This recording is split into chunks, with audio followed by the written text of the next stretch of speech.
P T N news کے ناظرین السلام علیکم۔ چین نئے دوستوں کی تلاش میں، چین اور خلیجی ممالک میں بڑھتی ہوئی قربت کیا امریکہ کے لیے بڑا چیلنج ہوگی؟ ایک طرف چین اور روس علاقائی سیکیورٹی پر بات چیت کر رہے ہیں اور امریکہ اتحاد کو چیلنج کر رہے ہیں، تو دوسری طرف چین نے خلیجی ممالک سے اپنی قربت بڑھانے میں دلچسپی ظاہر کی ہے۔ چین خلیجی ممالک سے اپنے تعلقات بہتر کرنے کی کوشش کر رہا ہے۔ اس کے لیے مجلس تعاون برائے خلیجی عرب ممالک GCC کے سیکرٹری جنرل نائف بن فلاح الجروف اور چینی وزیر خارجہ وانگ یی کے درمیان ملاقات بھی ہوئی۔ سعودی دارالحکومت ریاض میں اس ملاقات کے بعد GCC نے چین کو ایک اچھا دوست قرار دیا اور چینی وزیر خارجہ نے کہا ہے کہ چین علاقائی سیکیورٹی میں مثبت کردار ادا کرنے کے لیے تیار ہے۔ رواں برس GCC کے قیام کو 40 برس ہو جائیں گے اور اسی طرح GCC اور چین کے تعلقات کو بھی 40 سال ہو جائیں گے۔ اقتصادی اور سیکیورٹی کے شعبوں میں تعلقات، دونوں فریقین نے اس ملاقات کے دوران اقتصادی سطح اور سیکیورٹی کے شعبے میں باہمی تعلقات بہتر کرنے پر اتفاق کیا۔ وانگ یی نے کہا ہے کہ دونوں فریقین نے یہاں کافی ترقی کی اور تاریخ کے نئے موڑ پر کھڑے ہیں۔ انہوں نے کہا کہ ہمیں امید ہے چین اور GCC فری ٹریڈ معاہدے FTA پر مذاکرات مکمل کر لیں گے تاکہ GCC کے اراکین پر عالمی معیشت کا دباؤ کم ہو سکے اور معیشت کی بحالی ہو سکے۔ الحجرف نے کہا ہے کہ GCC اور اس کے رکن ممالک چین کی جانب سے اسٹریٹجک تعلقات کو سراہتے ہیں۔ GCC کی فہرست میں FTA پر مذاکرات کی بحالی کے لیے چین سر فہرست ہے۔ انہوں نے ڈیجیٹل اکانومی اور اعلیٰ ٹیکنالوجی کے ذریعے باہمی مفاد اور تعاون بڑھانے کی بھی بات کی۔ GCC نے کہا ہے کہ وہ مشرق وسطیٰ میں امن و استحکام کے لیے چین کے اہم کردار کا خیر مقدم کرتے ہیں اور چین سے مزید تعاون بڑھانے کے لیے تیار ہیں۔ چین کے وزیر خارجہ سعودی عرب، ترکی، ایران، بحرین اور متحدہ عرب امارات کے دورے پر ہیں۔ چین کی خلیجی ممالک میں دلچسپی۔ ماضی میں چین کی خلیجی ممالک میں زیادہ دلچسپی نہیں رہی، لیکن معاشی اور سیکیورٹی کے تعاون کے معاملے پر GCC کے رکن ممالک کے ساتھ چین کا رویہ اب بدل رہا ہے۔ امریکہ کے جارحانہ رویے اور ایشیائی پیسیفک کے علاقے میں نئے اتحادیوں کی تلاش کو اگر مد نظر رکھا جائے تو چین اہم شراکت دار کے طور پر سامنے آتا ہے۔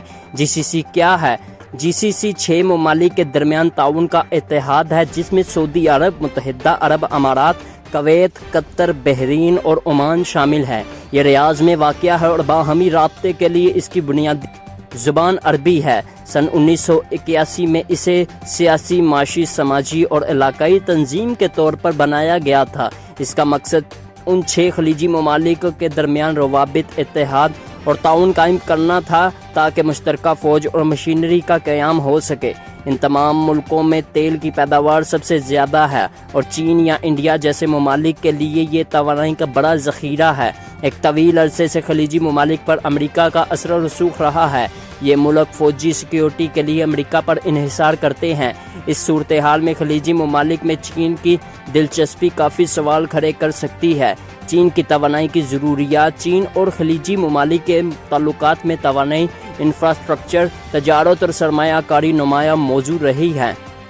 چین اپنی 35% خام تیل کی ضروریات خلیجی ممالک سے حاصل کرتا ہے اور اس دہائی کے آخر تک امکان ہے کہ یہ تعداد 60% تک جا سکتی ہے۔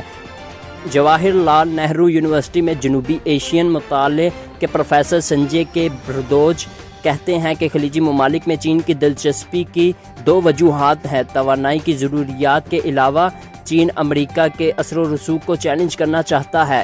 چین تیز ابھرتی اور بڑی معیشت ہے۔ وہ اپنی معاشی ترقی کو برقرار رکھنا چاہتے ہیں۔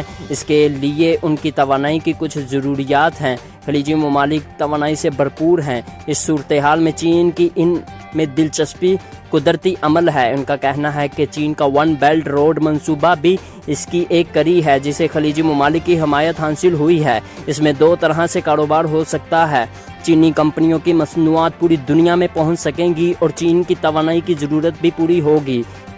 اس منصوبے کے تحت چین ایشیا اور یورپ میں سڑکوں اور بندرگاہوں کا ایک جال بچھانا چاہتا ہے تاکہ چینی مصنوعات دنیا بھر کی مارکیٹوں تک پہنچ سکے۔ دنیا کے کئی ممالک نے اس منصوبے پر چین کی حمایت کی ہے۔ اسے مد نظر رکھتے ہوئے پاکستان اقتصادی راہداری اور گوادر بندرگاہ بنائی گئی ہے۔ چین سمندری راستے پر کوئی رکاوٹ نہیں چاہتا، اس لیے ضروری ہے کہ چین اور خلیجی ممالک کے درمیان تعلقات اچھے ہوں۔ ترکی میں یلدارم بیازیت یونیورسٹی کے اسسٹنٹ پروفیسر امیر انیس نے کہا ہے کہ یہ بات محض یک طرفہ تعلقات کی نہیں، خلیجی ممالک بھی تیل کی برآمد کے لیے نئی منڈیاں تلاش کر رہے ہیں۔ وہ تیل پر اپنا انحصار کم کرنا چاہتے ہیں۔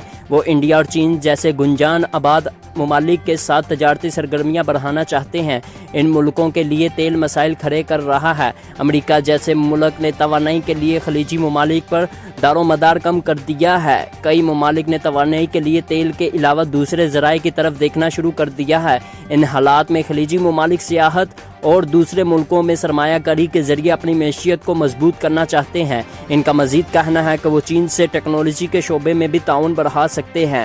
گزشتہ برسوں میں ڈرون، فوجی ٹریننگ اور اسٹریٹجک تعاون میں یہ اشتراک بڑھتا ہے۔ کئی بار دونوں فریقین نے ایک دوسرے کو کردار کو بہت سراہا ہے۔ چین کا امریکہ کو چیلنج، تاہم یہ دوستی صرف مالی وجوہات کے لیے نہیں، چین کی ان کوششوں کے پیچھے ایک وجہ امریکہ بھی ہے۔ گزشتہ کچھ برسوں کے دوران چین پر امریکی دباؤ بڑھ رہا ہے۔ امریکہ کی صدارت ٹرمپ انتظامیہ کے پاس ہو یا بائیڈن انتظامیہ کے پاس، چین کی طرف امریکہ کا رویہ بدلا نہیں ہے۔ حال ہی میں امریکہ، جاپان، آسٹریلیا اور انڈیا نے ایک سیکیورٹی اتحاد قائم کیا ہے جس کا ہدف چین کو سمجھا جا رہا ہے۔ امریکہ اور چین کے درمیان تجارتی جنگ کئی عرصے سے جاری ہے اور امریکہ نے اغیور مسلمانوں سے بدسلوکی اور ہانگ کانگ میں مظاہروں سے متعلق تشویش کا اظہار کیا ہے۔ سنجے بھردواج کہتے ہیں کہ چین امریکہ سے مقابلے کے لیے نئے اتحادی ڈھونڈ رہا ہے۔ وہ ترکی، پاکستان اور ملیشیا پر مشتمل نیا گروہ بنانا چاہتا ہے جس سے مسلم ممالک کی نئی قیادت نظر آتی ہے۔ وہ مسلم ممالک پر امریکہ اور سعودی عرب کا اثر و رسوخ ختم کرنا چاہتا ہے۔ امریکہ کا خلیجی ممالک پر اثر و رسوخ رہا ہے۔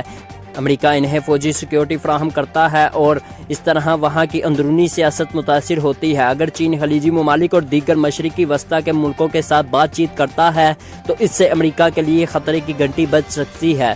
خلیجی ممالک کے لیے فوجی امداد، امریکی تاریخ دان اور بحریہ کے افسر ایڈمرل نے کہا ہے کہ جو کوئی بحر ہند پر اثر و رسوخ قائم رکھے گا وہی دنیا پر اثر و رسوخ رکھے گا۔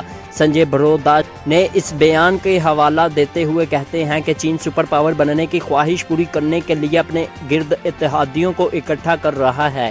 یہ موجودہ سپر پاور امریکہ کے اس خطے میں اثر و رسوخ کو کم کرنا چاہتا ہے۔